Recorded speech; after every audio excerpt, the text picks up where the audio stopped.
Michael, first of all, can you update us? Any issues with your squad since the weekend? Any further progress on the boys who were close to moving on? Fashion Sakala is very close to moving to a team in Saudi. On that one, he was a player that I was counting on. So he was a boy that I have a really good relationship with, as strong, maybe even stronger than anybody else in the group. He's done very well for us. The strength of the relationship was probably important because the offer for him and his family I felt was a really good one. So it was one that we spoke at length about. He leaves with everyone's well wishes from Rangers. He'll always be invited back, but I think sometimes there's football and there's obviously life, and that was financially, I think, an offer that for Fashion and his family he should have took, and he has done that. Will you be able to reinvest the money that frees up back into the group, or is that not something you've looked at? Yeah, possibly, but it's not something that's at the forefront. I think in the forward areas we are quite healthy for numbers at the moment. Tom Lawrence is back in training and be back available shortly, and Kamaru is obviously back fit. That's two players we didn't have last year, so we're still quite healthy in numbers. Can I just get an idea from your point of view how important these qualifiers are for the here and now, but also the longer term development of Rangers? Listen, I think it's the elite competition, isn't it? And we had a taste of it last year after a number of years of not playing in it, and Gio and his staff and the players did an outstanding job. The games at this level are always tough. The games I watched Servette play last week against Genk, and the mentality that they showed was absolutely outstanding. So we know we've got a tough opponent, and we're not looking any further than this game right now. To qualify again financially for the club will be very good, that's obvious.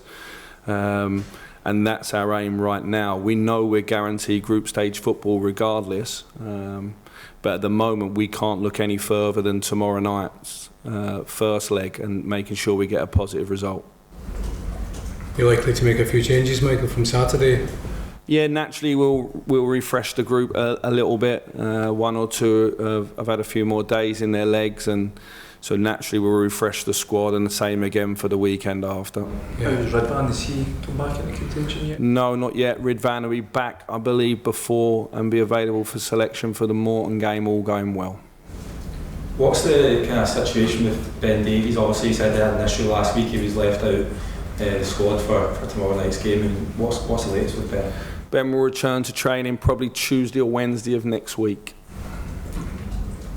See somebody who could potentially be among those leaving this one? Is there any interest or discussion about his future? No, I think at this moment in time, Ben's still up and available for selection. I think, with the European squad for this round, you only have to pick. So I picked the squad based on the next 2 weeks. Tom Lawrence hasn't featured for a long time. Kamaru's only just back in. Can't keep selecting him for a game every 3 days if he's going to pick up on his fitness. And Ben wasn't available. Rabi actually got injured the day that we'd already submitted the squad, so that was really unlucky. In terms of how the team is after the weekend, how much lifting have you had to do with the players? Do you still have spirits for it? It's a huge game after the disappointment of Saturday. Naturally, we're hugely frustrated and disappointed with the weekend. It wasn't what any of us wanted, but we can't have the time to dwell on it. It's a really important game tomorrow night. It's a different competition. We can deal with the league again on Saturday when we face Livingston. But yeah, there's a lot of frustration in the air. I think the game can't come around quick enough for the players, the staff and the fans as well. It's an important game. We trust the fans will be right behind the team at Ibrox, and it's important that we play well on the night. It was Saturday a bit of an eye-opener for the new boys coming in, just to see the reaction from the supporters at the end, the criticism that's maybe followed in, across the media. I mean, is that something that shows them, this is what life at Rangers can be like? Yeah, well, it's a club of big highs and very, very big lows, and not much in between. We know that. Listen, it was the disappointing result at the weekend. It's a place where, as a football club, we've not always done well. And at the weekend, in a game where possession-wise we were quite comfortable, I felt that we lacked some forward running and we lacked some directness in terms of our play. So we'll certainly want to improve in those areas when we go back and play at Kilmarnock. Do you have any alarm bells ringing about Saturday's result or any aspects of the performance, or do you think it's maybe just a blip right at the start of the campaign? No real concerns. I see the group training every single day. I see the level of the players that we've come in. The group certainly needs to just settle down a little bit, that's for sure, with the amount of players coming in, but there's no excuses on that. We train together every day. We are a team, and we need to go out and get positive results. And look, that game needs to be pushed to the back of our mind at the moment. We don't get anything dwelling on that. We need to play this game tomorrow night for what it is, which is a hugely important one. Just to pick up on the financial benefits of getting to the Champions League, I know you said you're only really interested in the Servette tie at the moment, but last year the team got to the group stage, and I assume some of the money you spent in the summer came as a result of doing that. How important and how critical is it for the club to get to the group stage in order for you to take Rangers to where you want to take them, which is the top team in Scotland? Well, listen, financially this summer, the money going out, the money coming in will even itself out. So it's not like we haven't gone to the well in terms of asking for loads of finance to rebuild the squad. We've been very clever in our selection, the way that we've done it in terms of the players that have left. But financially, for any club, the Champions League finance is the biggest finance you can get in club football. I think if we do well the next couple of years in Europe, there's the new competition that's coming out as well. So there's a load of bonuses there. But forget finances for a minute and think of the status of our club and what it means to the fans and the players. There's an achievement side of it that I focus on much more than the financial side. I'm the worst person to probably ask about those things. I'm just thinking about the ambition of the players and the staff and the fans to go and play in that competition and show a better face than what we did last year. It was wonderful to be back. It took a lot of effort over the years from the different coaches to raise the coefficiency, to get back in. Gio, as I said, and his staff did an incredible job to get in, and then it was a tough year. So for the players that were in the building and the players that have obviously been signed, the aim is to have a real positive season in Europe, ideally in the Champions League. How big a selling point was the Champions League when you were speaking to the boys over the last couple of months? Was the Champions League one of the things that you can offer that other clubs perhaps couldn't offer them? No, because we couldn't offer it. So we can offer the qualifiers, of course, but we can offer group stage football. The ultimate aim is to get in the Champions League, but we know that we have to beat teams that are excellent sides, just like ourselves in their own national leagues, and that's what we're facing tomorrow in Servette, the team that finished second in their league and had a really strong league last year. So no, I think the European football, yeah, that's definitely something that someone would come for, but in terms of the competition, we can't specify unless we can win the league, and if we win the league, then obviously you're guaranteed it. How big is experience for players in the Champions League, Michael? I mean, Ange Postecoglou used to talk about that the more games you played at that level, the more you experienced it, the better you would get. Is that a big factor? Well, when I was here previously, we'd played a lot of games in Europe. So forget what competition, we'd played a lot of games in Europe. And I think some of the players that got to the final, it was like their 60th game in Europe over 3 or 4 years because of the amount of qualifiers we played. So certainly that team was very experienced. The players that we brought in Danilo and Cyril Dessers and Sam Lammers, they've come from teams that play in European competition. They've played in European leagues as well. So they join a core group of players here that have got good experience at this level. Certainly playing in knockout ties and in ties home and away in hostile environments. So you're hoping we'll put on that for sure. Servette striker Chris Beale has scored 3 and 3, one in the last round. How much of a danger is he to you tomorrow? Excellent on his left foot, quick, powerful. I watched both games with Genk and they showed a little bit of everything, Servette, and he was at the forefront. He's obviously lost his main partner for this game, but they've got other players as well. I like the 2 centre midfielders, 2 very good players. The boy playing off the right, Atunes, is a good player. The boy off the left is very direct and he's dribbling. We know enough about Servette to be fully aware of what strengths they've got, and he's just one of a few good players in their squad. You mentioned playing football this year in Europe in the group stages. What target has the board given you? Is it just to make Champions League or to keep going? No massive targets, nothing. I've not been sat down like the head teacher and told off in terms of what I've got to achieve and not. I think it comes par for the course with the club in terms of what you want to achieve domestically. And in Europe, the aim for every team that goes in Europe is to be still in Europe after Christmas, and that ain't changing here, and I'm not sure it will do at any point. Michael, sometimes said that for both Rangers and Celtic, the national level is now the Europa League rather than the Champions League. Can you understand that point of view, but presumably you disagree with it?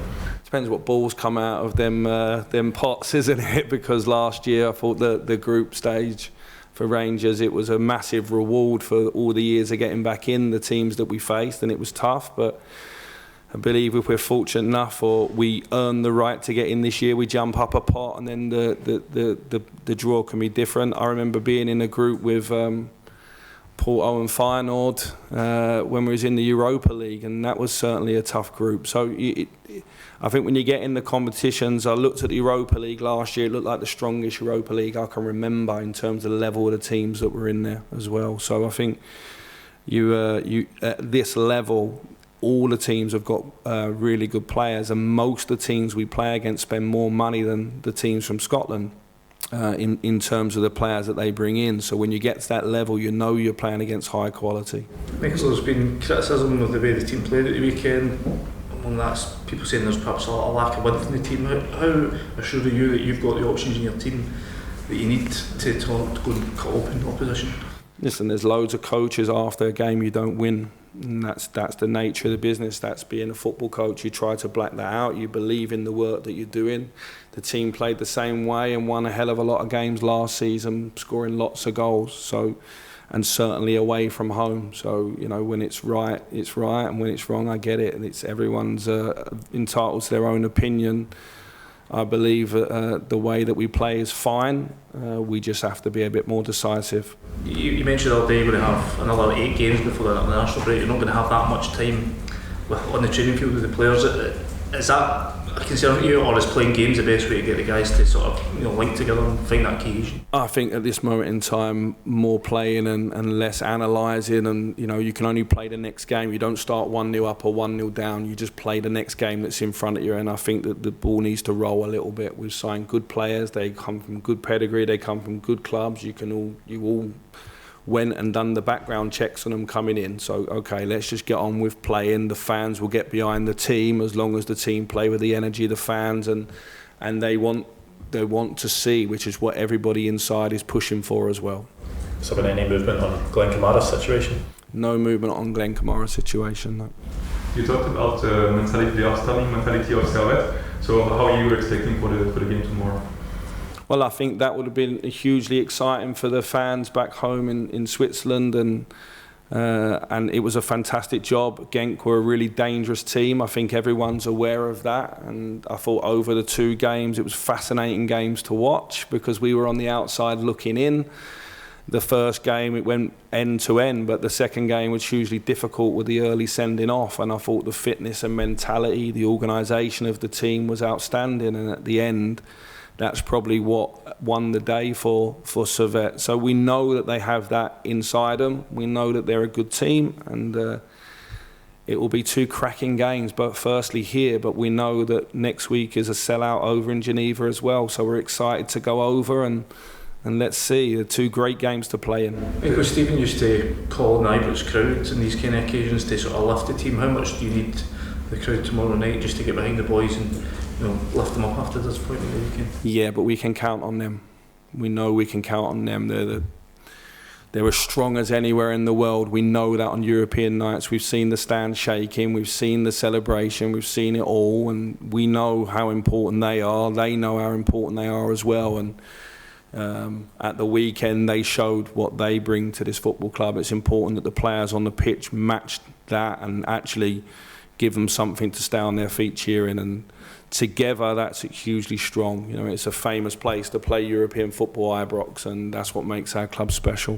When you're trying to bed down the team and when the stakes are quite high, can you enjoy it as a coach? Or is the pressure just a bit too much? Or? No, listen, you have to enjoy it. We're playing in the Champions League qualifier tomorrow night at Ibrox. As a coach, you're a very, very privileged position. These are your guys. You work with them every day. You know the hopes and aims they've got. You don't go on the pitch with them, but you give them a plan and you go on there and you want them to execute it, and you know how much it means to everybody, people inside the club that are investing in it, and the board members. the fans that are invested because it's their.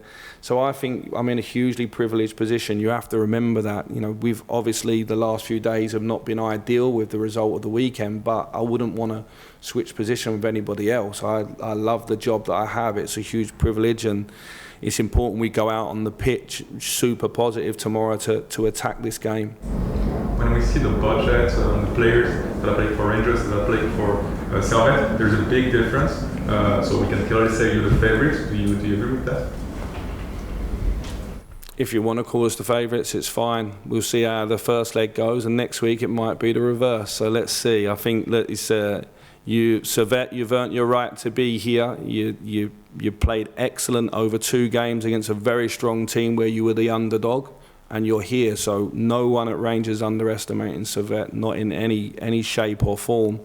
And we'll have to be at our very best in the next 2 games if we want to advance. And with the mentality, the outstanding mentality, are you close for tomorrow to end that round? I mean, like to win the most, and then so when you go back to Geneva, you can maybe be a little bit more chill.